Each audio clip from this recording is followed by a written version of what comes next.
Olá pessoal, eu sou o Dix Mervalini, sou advogado de Brasília e eu gostaria de agradecer à doutora Raquel, ao doutor Tiago, pela oportunidade de estar falando aqui para vocês nesse evento da Comissão de Direito Notarial e de Registros da OAB de São Paulo, né? Hoje me tocou o tema sobre o divórcio extrajudicial, né? Só que com uma pequena polêmica. Mesmo existindo filhos incapazes, é possível realizar o divórcio extrajudicial? Na minha opinião, sim. Mas vamos lá, antes de iniciar propriamente o tema, eu gostaria de falar sobre a desjudicialização, né? Recentemente o CNJ publicou o Justiça em Números, que traz ali os números do Poder Judiciário. O Justiça em Números de 2020, ele reflete os números do ano de 2019. Então, no Justiça em Números de 2020, está dito lá que existem 77 milhões, cerca de 77 milhões de causas ativas no Poder Judiciário. Desses 77 milhões, cerca de 30 milhões foram propostos em 2019. E ali também, além de tudo isso, ele diz que há uma taxa de congestionamento de 71%. A taxa de congestionamento é só nas justiças estaduais, né, que é o que interessa para a gente aqui. A taxa de congestionamento significa dizer que são aqueles processos que ficam parados, ficam ali represados, eles passam de um ano para o outro, né? Então nós temos aí uma taxa de 71% de congestionamento da justiça. Isso não vem de agora, não é de agora. Essa situação do Poder Judiciário, né, essa demora, essa lentidão do Poder Judiciário já é antiga, né? A quantidade de processos que ingressam no Poder Judiciário é muito grande todos os anos. E essa taxa de represamento, essa taxa de 71% em 2019 foi até menor que em outros anos, né? Mas isso significa que o Poder Judiciário não está conseguindo, não está dando conta de suprir a necessidade da população, né? E aí nós vemos lá a questão constitucional do acesso à justiça, que trata, né, justamente da pessoa conseguir alcançar o Poder Judiciário. Mas não basta alcançar o Poder Judiciário. O acesso à justiça atualmente ele tem um outro conceito, né? Não é só você chegar ao Poder Judiciário, é você ter uma prestação jurisdicional. E com essa quantidade de processos, essa enorme quantidade de processos, com essa enorme quantidade, essa taxa, né, de processos represados, isso dificulta. Apesar da população conseguir alcançar o Poder Judiciário não dá a resposta, o Poder Judiciário não dá a justiça. Então, em meados dos anos 90 do século passado, iniciou uma busca pela desjudicialização, né? O que significa isso? É retirar do Poder Judiciário aquelas causas que não existe a necessidade da intervenção do Estado juiz, certo? E a gente começa ali justamente com a lei de arbitragem. Em 1996 foi editada a lei de arbitragem, só que a lei de arbitragem ela não pegou, ela não colou, né? Até hoje a lei de arbitragem, temos aí mais de 20 anos da lei de arbitragem e ela não engatou ainda, né? São poucos os casos que são levados à arbitragem, geralmente são os casos maiores, de grandes empresas, que aí você tem essa possibilidade da arbitragem. Mas ainda nos anos 90, tivemos a Lei 9.099, que foi o juizado especial. O juizado especial ele já estava previsto na Constituição de 88. E de 88 até os anos 90, não houve a regulamentação, né? Não houve a edição da lei para regulamentar, para tratar dos juizados especiais. Somente com a Lei 9.099 foram criados os juizados especiais para tentar aí desafogar um pouco o Poder Judiciário, facilitar o acesso à justiça. Tratou-se aí de um procedimento mais célere que privilegiava o consenso, o acordo, as audiências de conciliação, né? No entanto, o que aconteceu foi que o juizado especial, com a sua criação, houve uma sobrecarga de novos processos, porque o custo era menor, praticamente sem custo, né? O acesso ao juizado especial não tem custo, não existem custos iniciais para acessar os juizados especiais, e além disso havia uma promessa de uma celeridade grande. Então, na realidade, o que aconteceu? Os juizados especiais também ficaram congestionados. Ainda assim, havia a necessidade do juiz intervir nos processos, até mesmo para fazer a homologação dos acordos realizados em conciliação, o juiz deveria intervir. Então, o juizado especial, apesar de ter sido uma excelente medida, também não foi muito eficaz para tentar agilizar, né, a justiça, para tentar melhorar o acesso à justiça. E aí começaram a surgir outras questões da desjudicialização, tivemos a mediação, né, tentando aí retirar do Poder Judiciário algumas questões. Entre as medidas de desjudicialização, tem o que alguns chamam de extrajudicialização, que na realidade é a desjudicialização, mas retirando do Poder Judiciário e deslocando essa competência para os cartórios extrajudiciais. São diversas as medidas que foram aí adotadas. Lá nos anos 90, com a lei da alienação fiduciária, né?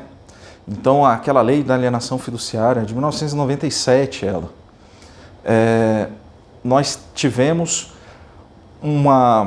o deslocamento da execução da garantia fiduciária de imóveis, tá? A execução da garantia fiduciária de imóveis saiu do Poder Judiciário e passou diretamente, quem fazia o processo dessa execução, dessa garantia fiduciária, passou a ser o cartório de registro de imóveis, onde a garantia fica registrada.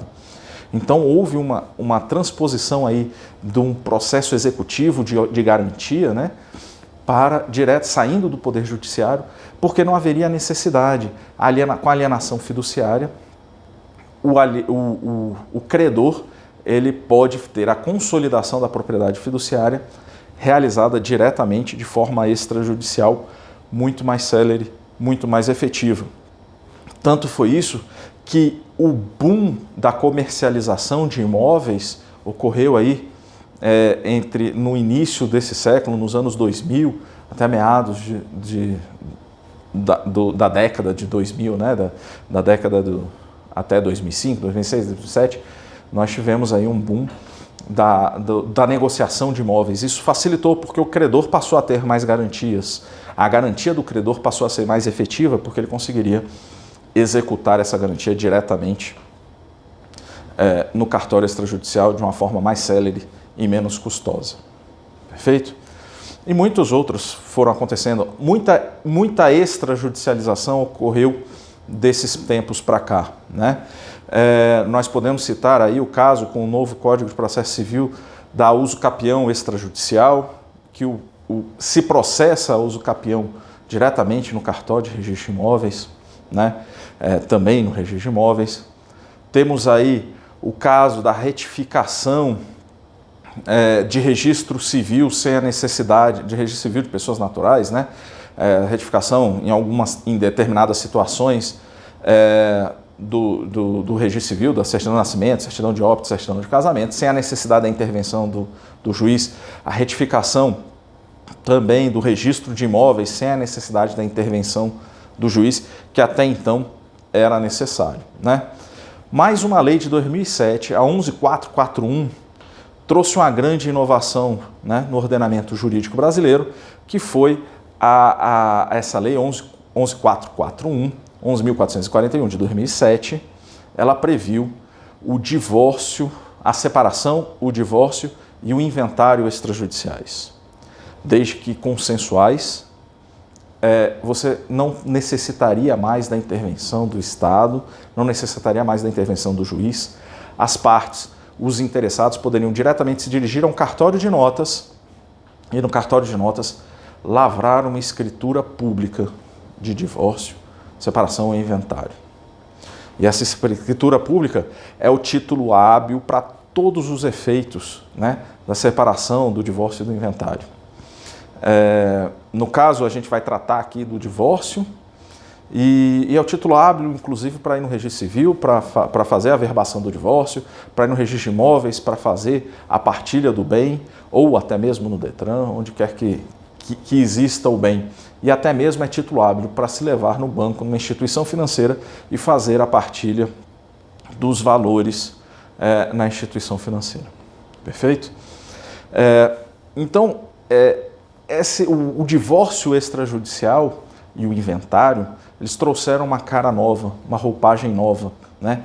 Desafogando grande parte de causas que obrigatoriamente iam para o judiciário, e agora não existe mais a necessidade de ir para o judiciário, porque havendo acordo, sendo consensual, não precisa mais da manifestação, não precisa mais da intervenção do juiz.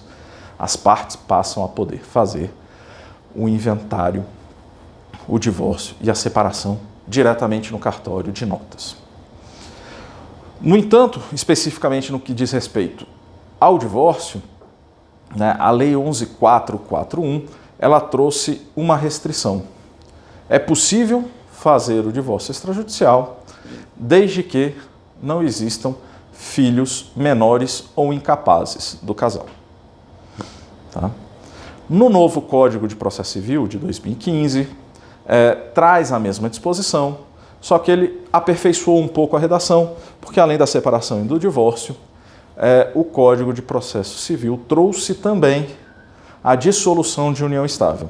Já era entendimento jurisprudencial e já era, inclusive, pacificado em normativas das corregedorias que a escritura pública de divórcio, a escritura pública de divórcio, de separação, também poderia ser feito nos casos de dissolução de união estável. E muitas vezes era feita a escritura pública de reconhecimento e dissolução da união estável, porque quando ela não estava anteriormente regulamentada. Tá? No caso, então, ele trouxe, o novo Código Civil, ele trouxe a questão da dissolução da união estável. Mas também ele modificou. Ele falou que é possível o divórcio extrajudicial desde que não existam filhos incapazes. Ele veio a solucionar uma polêmica que a Lei 11.441 trazia, que eram filhos menores. Ficou a questão se era possível realizar o divórcio mesmo com filhos menores emancipados. Isso a doutrina e a jurisprudência já tinham resolvido essa questão, que era possível, mas o Código trouxe isso já na própria lei, e então ele trata dos filhos incapazes. Então, se é menor, incapaz, ok. Se é maior, incapaz, também está lá a previsão, não faz diferença, né? O nosso ponto aqui, e aí é o que a gente quer trazer, é que o divórcio extrajudicial, ele trata do divórcio, da partilha dos bens do casal e, eventualmente, se tiver ou se for assim estipulado, como ele deve ser consensual, da definição de uma pensão para qualquer dos cônjuges, para qualquer um dos divorciandos, né? Além, é claro, da alteração do nome, caso um dos cônjuges tenha alterado o seu nome de solteiro, ali também, na escritura pública de divórcio, poderá estar consignado que ou ele permanece com o nome adotado após o casamento, ou ele retorna a assinar o nome de solteiro.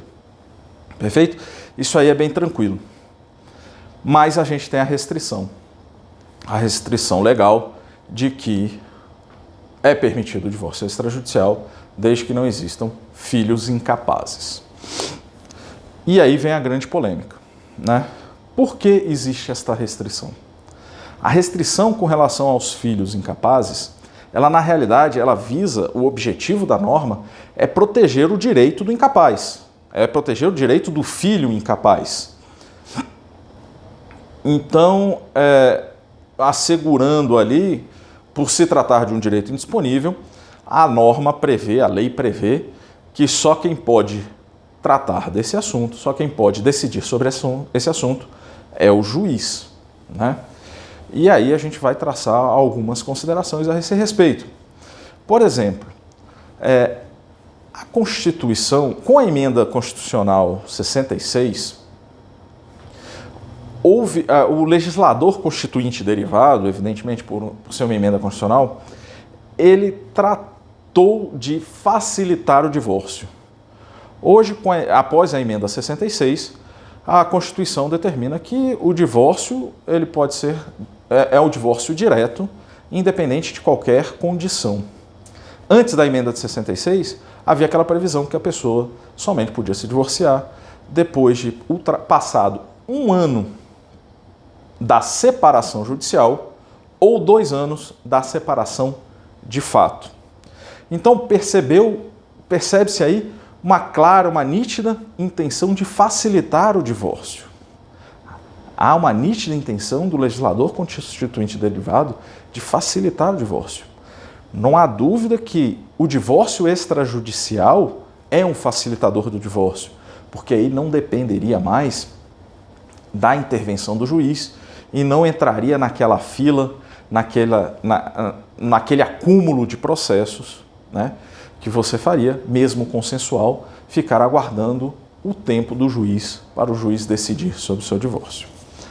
No entanto, essa questão do legislador constituinte derivado, ao facilitar o divórcio, no meu ponto de vista, ele vem de encontro com a dificuldade imposta pela lei de que o divórcio extrajudicial ele só pode ser feito mediante quando não houver filhos incapazes. E por que vai de encontro? Porque, na realidade, se nós formos observar, não há uma vinculação entre o divórcio, a partilha dos bens e a definição de uma pensão alimentícia para qualquer dos cônjuges com o direito indisponível dos filhos incapazes. Qual que é a relação que existe? Tanto não há relação que é possível ajuizar a ação de divórcio pura e simples. Tanto não há relação que é possível ajuizar uma ação de guarda pura e simples. É possível ajuizar uma ação de alimento pura e simples, sem acumular com qualquer outro pedido. Assim também como é possível você ajuizar uma ação de divórcio, partilha de bens, definição da guarda, regulamentação de visita e pensão alimentícia para os filhos. Mas não há a obrigatoriedade. É possível ajuizar a ação independente. E em sendo possível ajuizar esta ação independente, por que eu preciso ficar adstrito à existência ou não de filhos incapazes? Não é? Sobre esse aspecto, e aí já nesse ponto, é interessante a gente observar que em alguns estados as corregedorias locais regulamentaram essa questão. Eu posso citar aí São Paulo, Rio de Janeiro, Rio Grande do Sul, Paraná, Minas Gerais. Existem provimentos das corregedorias que autorizam a lavratura de escritura pública de divórcio, mesmo com filhos incapazes, desde que a questão atinente aos filhos incapazes já tenha sido decidida em processo judicial. Ou seja, houve lá a ação de guarda, regulamentação de visitas e estipulação lá, a definição dos alimentos para os filhos. Isso o juiz já decidiu. A questão dos filhos já está resolvida. Por que então proibir que este casal inicie ou faça o divórcio de forma extrajudicial, de forma mais célere, menos custosa, em cartório, afinal de contas já há o acordo? Não é verdade? Então, nesses casos, alguns estados já regulamentaram a questão, havendo a definição judicial com relação aos filhos incapazes, é possível lavrar escritura pública de divórcio e partilha dos bens. Tá? O Estado de Goiás, a Corregedoria de Goiás, inovou. Né? Ela autoriza, existe a autorização para a lavratura de escritura pública de divórcio, mesmo existindo filhos incapazes, desde que o processo que trate da guarda, regulamentação de visitas e alimentos esteja em curso. Perceba que naqueles estados que eu falei, existem outros também, há necessidade de já estar decidido. No estado do Goiás, em Goiás, basta que o processo esteja em curso. De toda forma, isso não soluciona o caso propriamente dito. Né? O que eu defendo aqui é que, mesmo com filhos incapazes, é possível sim a lavratura da escritura pública de divórcio. Evidentemente que não é um entendimento exclusivo meu, mas é algo que eu defendo. Eu acho que é uma possibilidade, mesmo com as restrições que estão impostas ali na lei. Por quê?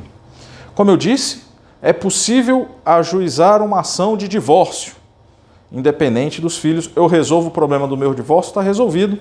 A questão dos filhos ficou pendente. É possível eu ajuizar a ação de divórcio e da partilha dos bens, independente de haver estipulação ou sem fazer o pedido com relação à guarda, regulamentação de visita e alimentos dos filhos. Ora, se é possível eu ajuizar uma ação independente da regulamentação, independente de tratar das questões dos filhos menores ou dos filhos incapazes, por que eu não posso realizar uma escritura pública de divórcio, estando as partes de comum acordo? Por que não poderia fazer isso? E vou além. O próprio Código de Processo Civil, ele prevê o julgamento antecipado parcial do mérito. Existe previsão expressa para isso. E aí eu dou exemplo, vamos citar o caso de que ingressou-se uma das partes, né, ingressou com a ação de divórcio, partilha dos bens, guarda, regulamentação de visita e alimentos para os filhos menores, para os filhos incapazes, na realidade. Só que com relação ao divórcio e à partilha dos bens, não há conflito. Não havendo conflito, o juiz pode imediatamente decidir sobre o divórcio e a partilha e dar continuidade no restante da ação, que vai tratar da regulamentação de visitas, da guarda e dos alimentos. Ora, se o juiz pode decidir antes sobre o divórcio e a partilha dos bens e dar continuidade na ação restante, por que não pode ser feito isso também diretamente no cartório, né? E aí eu venho e trazer aqui um ponto para reflexão. E é aí que entra a real motivação e a possibilidade de se fazer, mesmo a lei prevendo que pode-se fazer a escritura pública de divórcio, o divórcio por escritura pública, salvo havendo ressalvado casos em que há filhos incapazes.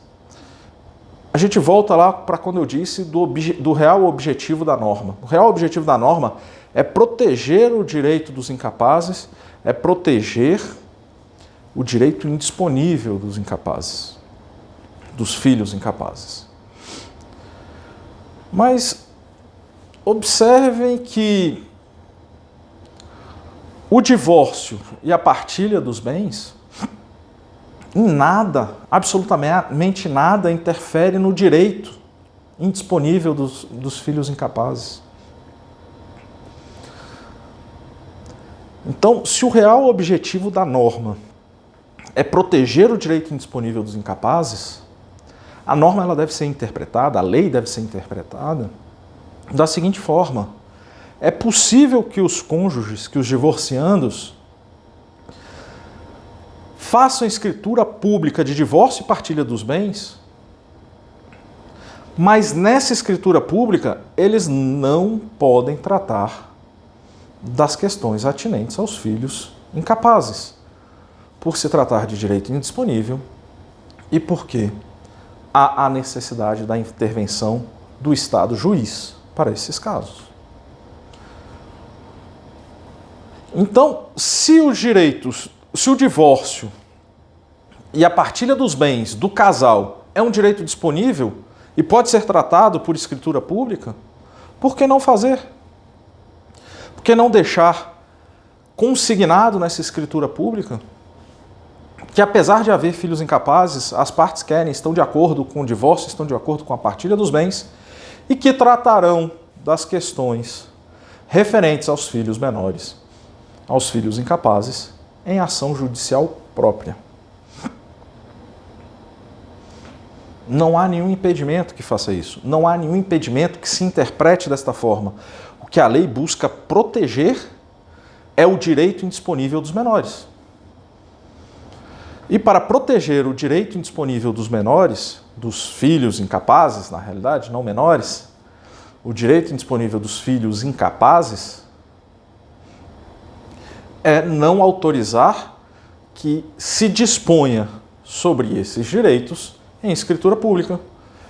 É dizer que precisa da intervenção do Estado juiz. Muito bem.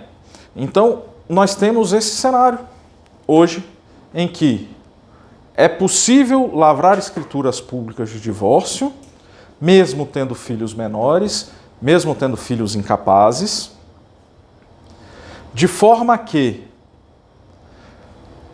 em alguns estados, há regulamentação para isso, desde que a questão dos filhos incapazes já esteja resolvida em processo judicial. Ou, no estado de Goiás, desde que a questão dos filhos menores esteja sendo discutida em processo em curso perante o Poder Judiciário. Por outro lado, essa é a tese que a gente defende, que mesmo havendo filhos menores incapazes, mesmo sem existir a discussão judicial ou sem estar decidida a questão dos filhos menores, dos filhos incapazes, é possível sim lavrar a escritura pública, desde que se fique consignado na própria escritura que a questão pertinente aos filhos incapazes será discutida em processo judicial apropriado. E aí a gente tem uma questão até interessante para se observar, que é o caso do divórcio, que é o chamado divórcio impositivo. No seguinte pretexto, no seguinte pressuposto de que ninguém é obrigado a permanecer casado. Ninguém é obrigado a permanecer com a pessoa que não deseja, que é a pessoa que não quer.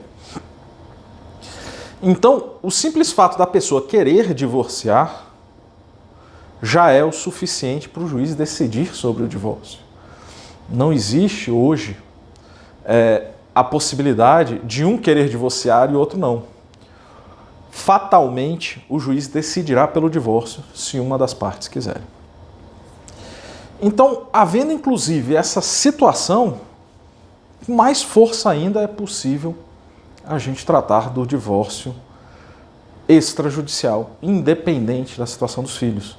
Porque se as partes querem se divorciar, elas estão de acordo, a questão dos filhos pode ser tratada posteriormente. Mas não é só isso, a gente pode dar um passo além. E aí eu acho, e evidentemente a questão ela deve ser tratada com uma reforma legislativa para que seja possível a realização do divórcio extrajudicial mesmo com filhos incapazes e tratando dentro da escritura pública das questões atinentes aos incapazes, da guarda, regulamentação de visita e dos alimentos. Mas aí, nesse caso, a gente colocaria a intervenção do Ministério Público. Trata-se, evidentemente, tratar-se-ia, no caso, né? Nós estaríamos tratando aí de um acordo entre os pais, no qual o Ministério Público vai dar, para proteger o direito indisponível dos menores, ele vai dar o seu aval. Então seria uma escritura pública de divórcio, na qual, por exemplo, a minuta dessa escritura pública seria enviada ao Ministério Público e o Ministério Público autorizaria a lavratura da escritura, de forma que, ao se observar que os direitos dos incapazes ali estaria assegurado.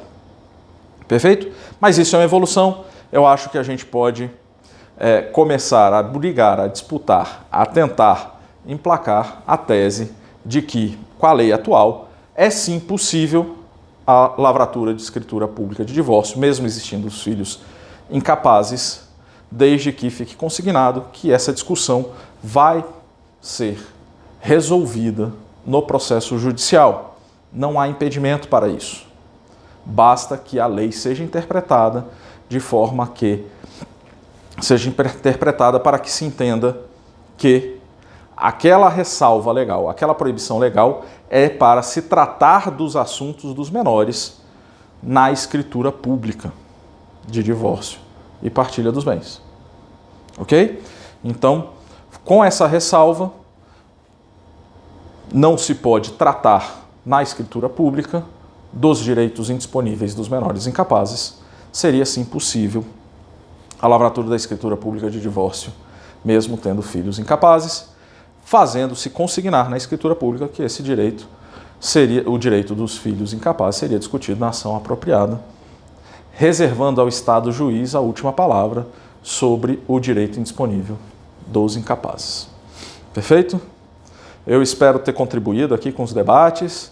Eu agradeço a oportunidade e estou à disposição. Muito obrigado. Pode parar.